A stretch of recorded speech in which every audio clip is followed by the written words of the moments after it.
Hello, this is Mark Smith with Family Tree Counseling Associates. The topic of this video is more myths about injustice.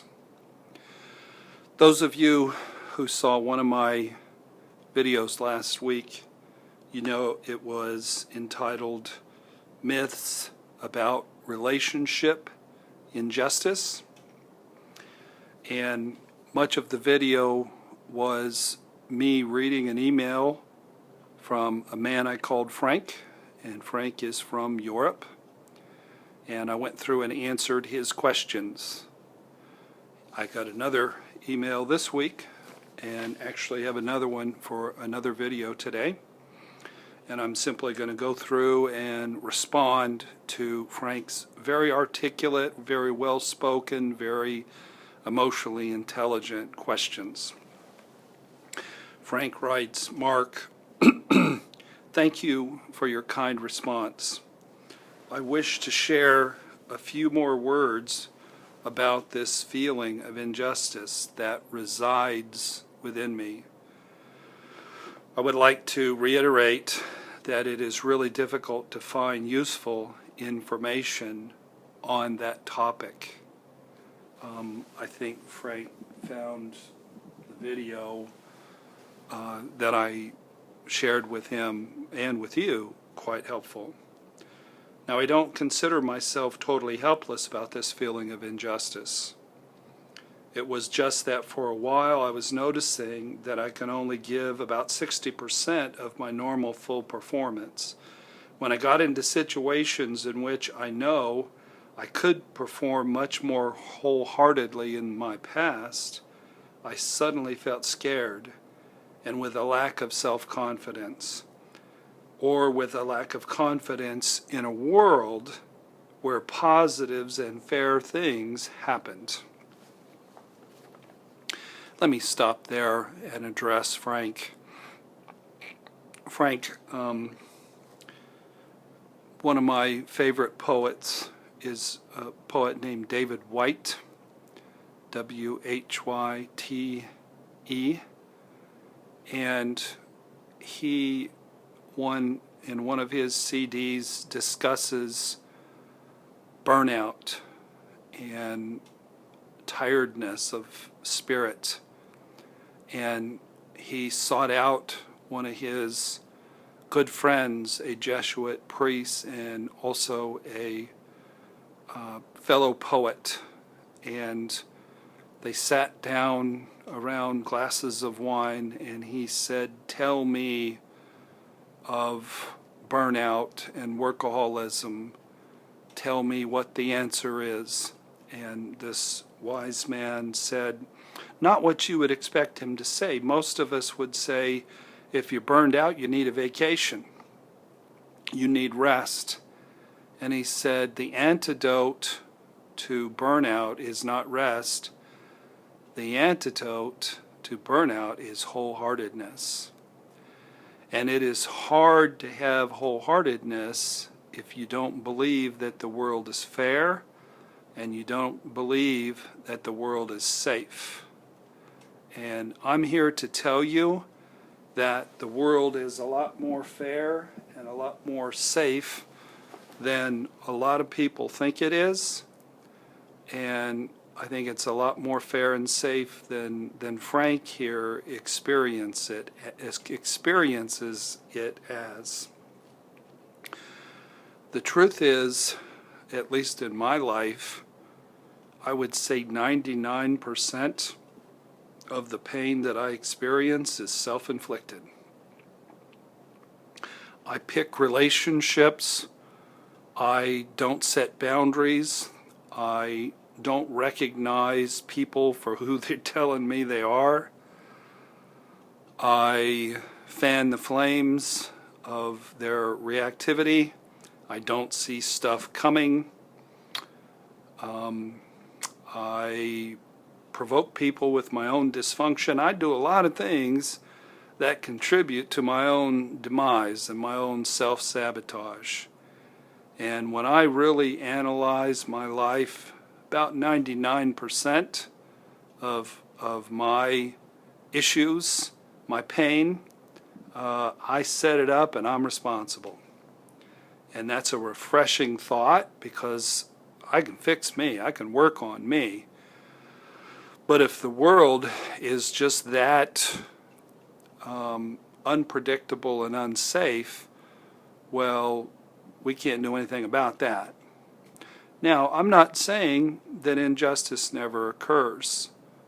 If you happen to be sitting in one of the World Trade Center towers on September 11, 2001, and an airplane drives right into your floor and kills you instantly, then you were certainly victimized and you certainly did experience grave injustice. But how often does stuff like that happen? People are killed in automobile accidents by drunk drivers, I get that. But if you really analyze your life, the vast majority of the pain that you go through, you left the door wide open and you fully cooperated with the process. Let's go on with Frank's questions. It is as if there were some noise in the attic of my house, and it made me not feel very well. It kept bothering me and keeping me away from sleep. Well, I never even knew what that noise really was until last week when I sat down and I started writing and sketching my emotions, and I found out what it really was, a feeling of injustice and that I can't rely on the world to be fair. I don't have strong emotional attachment with my injustice.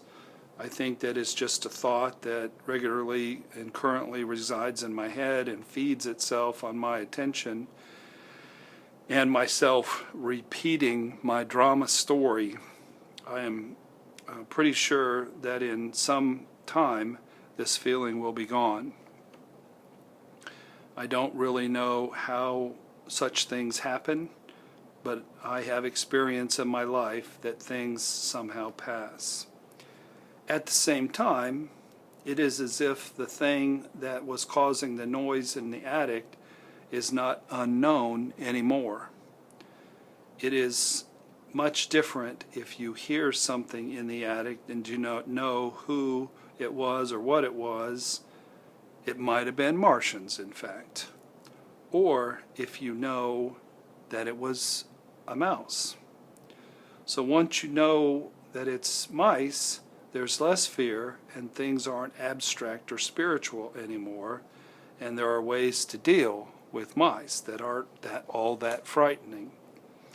Now, if what resides in my personal attic is a feeling of injustice, I'd like to get to know this injustice animal a little bit better and understand how it got there and what it feeds on and how it breeds and just what happened not to be able to find out information about this injustice animal. When we're little, there's a process that we go through in normal development. It's an Ericksonian model called basic trust versus basic mistrust. If the world is consistent and our mother feeds us and changes our diaper, mother or father, and soothes us, then we know if we cry, there's a corresponding reaction in the universe that then meets our needs. But if our needs aren't met and we go hungry and we scream until our throat is sore and we feel wet and we have a rash and we're uncomfortable, we learn, hey, the world is really not very safe. In our practice, we have a little tool we use called plus, plus, plus, minus, minus, plus, and minus, minus. I'm not going to draw it for you here, but there's 4 ways to see the world. The first digit is about how you see yourself. The second digit is about how you see the world in general and your spouse in particular. So Someone who has a plus about themselves has good self-esteem. They love themselves. Someone who has a plus about the world in general, and their spouse in particular, they trust the universe. They recognize the universe is far from perfect, but they trust the universe, and they don't judge their spouse, and they don't feel like a victim of their spouse. Plus minus is, I'm the good guy, and I'm the victim, but you're the bad guy and you suck. Minus plus is, I'm a worm, and everybody else is cool. Minus minus is a dark one. I hate myself. The world's not a safe place, and my spouse is a jerk, and I'm thinking about cutting my wrists. So part of what Frank is talking about here is being plus minusing or minus minusing, or not having gone through the basic fundamental stage of development of developing basic trust. Let me go on with what Frank wrote. So this is what I'm interested in. It magically seems I can't really touch this topic no matter how hard I try. Is it too abstract, or do I have a blind spot, or does the whole world have a blind spot? Maybe the whole world except children. What is injustice? Not the legal injustice, but this specific thought that resides in people. Really, Frank, what you're talking about is fear, and you're talking about a basic sense of mistrust, and you're talking about people acting and thinking like victims. They cooperate with the world, they screw their life up, and then they feel treated unfairly. And they're missing the point. You rarely get treated unfairly. What you do is you arrange for your own self-sabotage. Frank writes, I guess it could be connected with the fact that I find it hard to set my personal boundaries. Do you think? And my following this magnetic urge to trust people more than I should have. Or not finding social problems when they first appear, but hoping that whatever I'm experiencing is not what people really meant.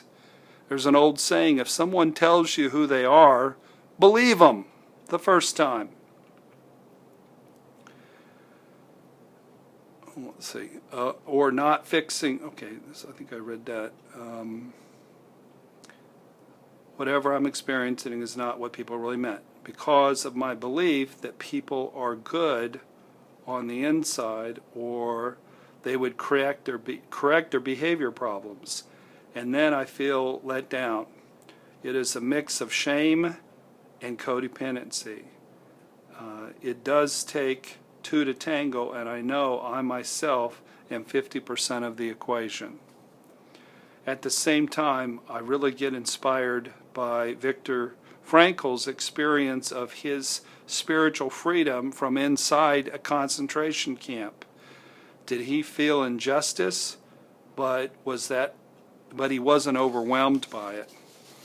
That's a great point, Frank.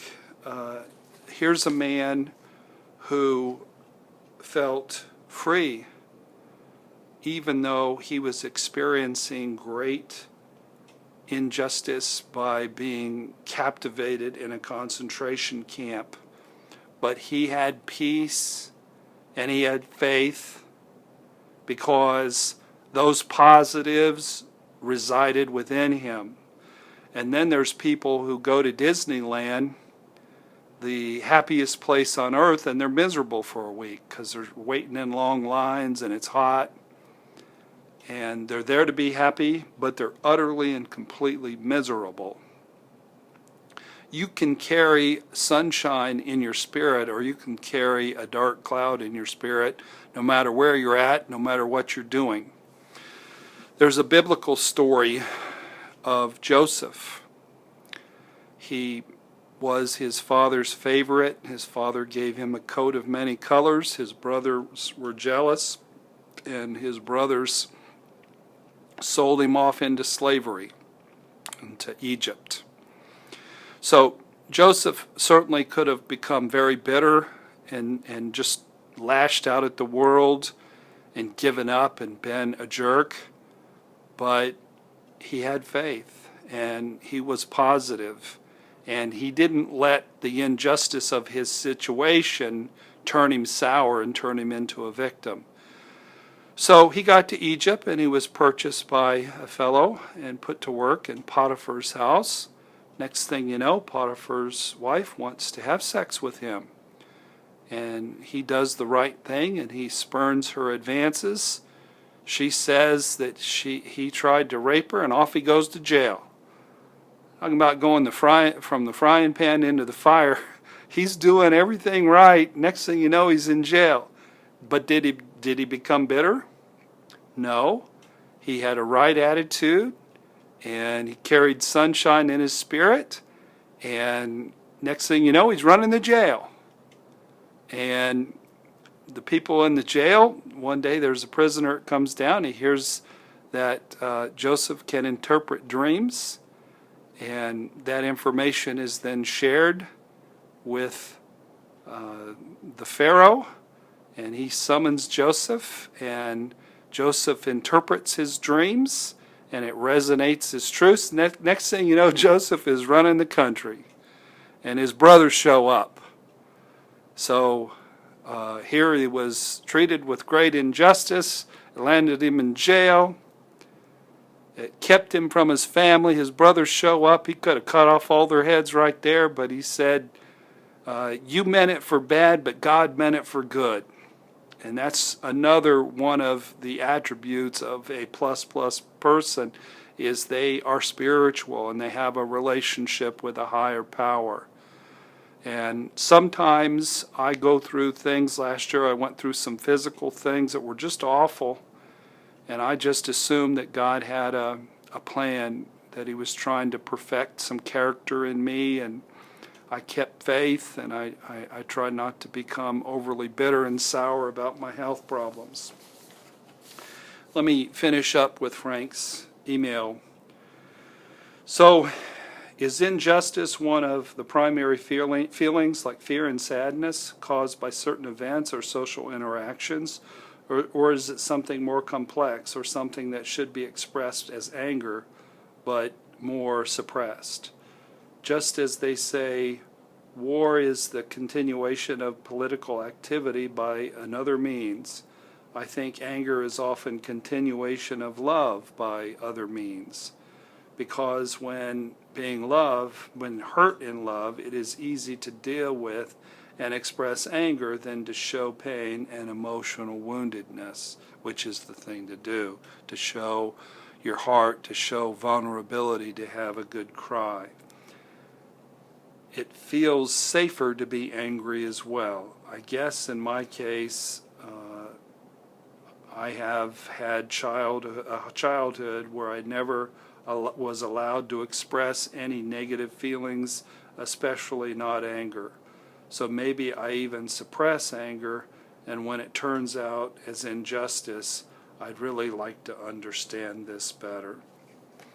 And then Frank said, your business would probably benefit from sharing a few more words dealing with injustice, because there is nothing to find on YouTube on the subject, and I'm sure there are lots of people with this same problem. So, Frank, like I said, injustice is a rare thing. It's a mentality of people that if you don't believe in victim mentality, you go through life and you make lemons out of lemonade. You don't gripe, you don't complain, you don't bitch. What you do is you take responsibility for your choices, and you go through life and you have sunshine in your heart, whether you're unjustly sold away to the Egyptians, or whether you're thrown into prison, or whether you're elevated to the highest position in the land. You can be happy anyway. But somebody who walks around filled with bitterness and filled with victim mentality, they're going to be unhappy anyway. no matter where they are, what they're doing, no matter how nice the house they live in or how nice the car they have. So we're going to continue to talk about this subject of injustice with Frank's next email in a video I'm going to make in a few minutes. So again, this is Mark Smith with Family Tree Counseling. If you haven't joined our channel, do so. We have now over 1,200 people on our channel. And if you haven't visited our website, visit our website, familytreecounseling.com, and you will find 6 books. We don't have a book on injustice, but every one of my books talk about there are no victims. In a sense, injustice is overrated and misunderstood, because in relationships, it's really Mother Nature trying to heal us, and it's all good and it's all fair. But there are books on abandonment and shame and affair recovery and marriage counseling. So thank you for watching the video. Keep watching them, and God bless.